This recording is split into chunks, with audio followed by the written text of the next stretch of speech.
Uttar Pradesh police सिपाही भर्ती exam रद्द हो गए हैं। पेपर लीक होने का आरोप लगा था। इसको लेकर बीते कई दिनों से स्टूडेंट्स लगातार विरोध प्रदर्शन कर रहे थे और इसे देखते हुए उत्तर प्रदेश के मुख्यमंत्री योगी आदित्यनाथ ने पेपर कैंसिल कराने का फैसला लिया है। अब अगले 6 महीने के अंदर फिर से एग्जाम करवाए जाएंगे। नमस्कार, मेरा नाम है मोहम्मद आसिम और आप देख रहे हैं क्राइम तक। दरअसल उत्तर प्रदेश के मुख्यमंत्री योगी आदित्यनाथ ने शनिवार 24 फरवरी को यूपी पुलिस भर्ती परीक्षा रद्द कराने का फैसला लिया है। मुख्यमंत्री ने अपने एक्स अकाउंट पर पोस्ट करके इस बारे में जानकारी दी है। उन्होंने अपने एक्स अकाउंट पर लिखा है कि यूपी पुलिस कांस्टेबल के पदों पर चयन के लिए आयोजित परीक्षा 2023 को निरस्त करने तथा आगामी 6 माह के भीतर ही दोबारा परीक्षा कराने के आदेश दिए गए हैं। परीक्षाओं की शुचिता से कोई समझौता नहीं किया जा सकता है। युवाओं की मेहनत के साथ खिलवाड़ करने वाले किसी भी स्थिति में बख्शे नहीं जाएंगे। ऐसे अराजक तत्वों के खिलाफ कठोरतम कार्रवाई होना तय है। मीडिया रिपोर्ट्स के मुताबिक उत्तर प्रदेश पुलिस कांस्टेबल भर्ती के लिए 17 और 18 फरवरी को एग्जाम करवाए गए थे। इस परीक्षा के लिए 50 लाख से ज्यादा अभ्यर्थियों ने फॉर्म भरा था और करीब 48 लाख अभ्यर्थी एग्जाम देने पहुंचे थे। 17 और 18 फरवरी के दूसरे शिफ्ट का पेपर लीक होने का आरोप लगा था, जिसके बाद उत्तर प्रदेश पुलिस भर्ती और प्रोन्नति बोर्ड के अफसरों ने जांच के आदेश दे दिए थे और उन्होंने कार्रवाई की बात कही थी। पेपर लीक के खिलाफ 24 फरवरी को लखनऊ के इको गार्डन में हजारों की तादाद में अभ्यर्थी विरोध प्रदर्शन के लिए पहुंचे थे। इस दौरान उन्होंने नारेबाजी भी की। प्रदर्शन में जो स्टूडेंट्स हैं उनके साथ उनके कोचिंग टीचर भी मौजूद थे। स्टूडेंट्स पहले दिन से सड़कों पर परीक्षा रद्द करने और दोबारा परीक्षा कराने की मांग कर रहे थे। लखनऊ के बीजेपी कार्यालय के बाहर भी अभ्यर्थी विरोध प्रदर्शन करने पहुंचे थे। उन्हें पुलिस बल ने हटाने की कोशिश भी की गई थी।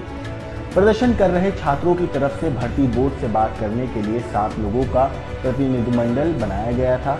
इसमें 5 कोचिंग टीचर और 2 अभ्यर्थी थे। इससे पहले उत्तर प्रदेश पुलिस भर्ती व प्रोन्नति बोर्ड यूपीपी आरपीबी के अभ्यर्थियों से पेपर लीक की शिकायत पर सबूत के साथ आपत्तियां मांगी गई थी। भर्ती बोर्ड ने शुक्रवार को शाम 6 बजे तक अभ्यर्थियों की शिकायतों को लेकर सबूतों को साबित करने वाले प्रतिवेदन मांगे थे। इस पर भर्ती बोर्ड को लगभग 1,500 शिकायतें ऑनलाइन प्राप्त हुई। रविवार यानी 18 फरवरी को उत्तर प्रदेश पुलिस सिपाही भर्ती की दूसरे दिन की परीक्षा हुई। पुलिस कांस्टेबल भर्ती परीक्षा शनिवार 17 फरवरी 2024 से शुरू हुई थी। इसके बाद दूसरे दिन की परीक्षा का आयोजन रविवार 18 फरवरी 2024 को हुआ था।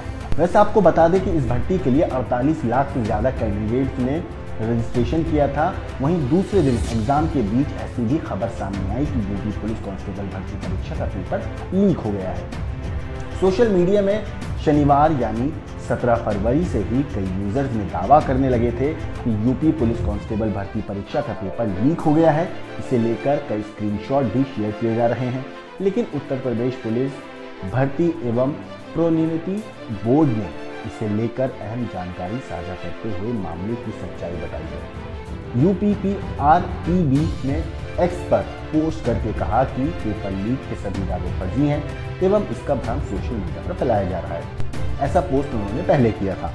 बोर्ड का कहना था कि परीक्षा सुचारू रूप से जारी है, युवा ऐसी किसी भी गलत जानकारी पर ध्यान ना दें। सोशल मीडिया प्लेटफॉर्म एक्स पर ये जानकारी पहले दी गई थी, लेकिन अब आखिरकार जो उत्तर प्रदेश के मुख्यमंत्री हैं योगी आदित्यनाथ, उन्होंने छात्रों के विरोध प्रदर्शन के बाद ये फैसला लिया है कि जो एग्जाम हुए थे 17 और 18 फरवरी को, उन्हें रद्द कर दिया गया है और आने वाले 6 महीने के अंदर दोबारा से परीक्षा कराई जाएगी। इस तमाम चीज़ के ऊपर हमारे संवाददाता संतोष ने उन छात्रों से बात करी जो इस परीक्षा के खिलाफ और पेपर लीक होने के खिलाफ प्रदर्शन कर रहे थे।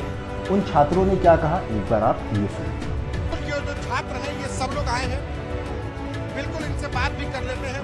आप लोगों के लिए कितना बड़ा दिन है कि मुख्यमंत्री कल तक जो हो रहा था कि आप लोगों को उम्मीद नहीं थी शायद, लेकिन अब अभी तक सबूत मांगे जा रहे थे। भर्ती बोर्ड कह रहा था हमें शंका है, लेकिन अब तो मुख्यमंत्री ने कैंसिल। कैंसिल हो गया। सबसे पहले तो हम अपने सभी छात्र एकता को बहुत बहुत धन्यवाद देते हैं, उसके बाद अपने सभी गुरुजनों को बहुत बहुत धन्यवाद देते हैं, फिर बाद में सरकार और आयोग को भी बहुत बहुत धन्यवाद देते हैं कि हम लोगों की मांग को सुना गया जो जायज थी और पेपर चारों शिफ्ट का कैंसिल हुआ। अब सिर्फ हम लोग यही उम्मीद करेंगे कि आगे जब भी पेपर होगा जल्द से जल्द बहुत ठीक ठाक मतलब रणनीति के साथ आयोग पेपर को करवाएगा और जो मतलब कि पढ़ने लिखने वाले छात्र हैं उन छात्रों बस यही उम्मीद करते हैं कि अब भी जो पेपर हो बिल्कुल बिना कोई लीक के हो, निष्पक्ष हो और बिल्कुल बिना नकलहीन हो, बस धांधली ना हो इस पेपर में। बस हम लोग यही उम्मीद करते हैं, सरकार से भी यही उम्मीद करते हैं, बोर्ड से भी यही उम्मीद करते हैं कि अच्छी तरीके से पेपर कराएं, बस और कुछ नहीं। क्योंकि हर पेपर के लिए हम लोग 400 रुपये फीस देते हैं। ये फीस बहुत मेहनत से हम लोग कहीं ना कहीं से लेकर आते हैं, घर वाले देते हैं। इसीलिए पेपर जो कराए बिल्कुल निष्पक्ष कराए और थोड़ी सी भी धांधली कहीं से भी ना हो। जो धांधली करे इसके खिलाफ कड़ी से कड़ी। किस तरीके से आए थे तैयारी के साथ कि इधर एक मिनट आगे आओ। ये देखिए इनके सिर पर, आपका ध्यान किधर है? सारे सबूत तो इधर है और हाथ में पूरी परीक्षा क्वेश्चन पेपर जो लीक हुआ था इसका पोस्टर लगा लिए थे बच्चे कि देखो कितने सबूत लोगे। और ब्लैक डे इस तरीके से बाकायदा सबूतों की फेहरिस्त थी इन बच्चों के पास। और शायद ये फेहरिस्त कहाँ से आए हो? एक मिनट आप आगे आओ, कहाँ से आए हो आप? श्रीनगर से। हाँ, तो ये जो ने बना करके लाए थे खुद ही? हाँ, खुद ही बना के लाए थे, जो टेलीग्राम पे घूम रहा था और जो हम कुछ हमारे भी व्हाट्सएप पे आया था उसी को हम लोग। अब तो भरोसा है कि कम से कम न्याय होगा परीक्षा? हो गया। सरकार ने हमारी बातें मान ली है। सबसे पहले खबर दिखाई थी आप लोगों को?